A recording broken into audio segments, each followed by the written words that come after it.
Luo music star residing in Gulu City, that is Pato Loverboy, has announced survival of a deadly car crash accident which left his car torn apart, but he was left with no injury and he is alive, as he confirmed himself.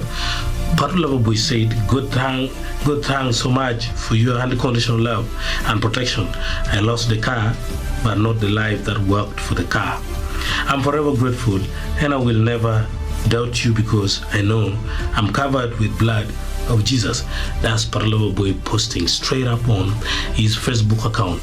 Well, and also we say thank you to the Lord God for saving our dancehall and reggae star, Pato Loverboy. As you can see from the photo, the car is completely torn apart. It is destroyed, and this shows that the extent of this accident was so grave. It was so scaring that would take his life away. But then, yeah, the Almighty God has saved him. Thank you.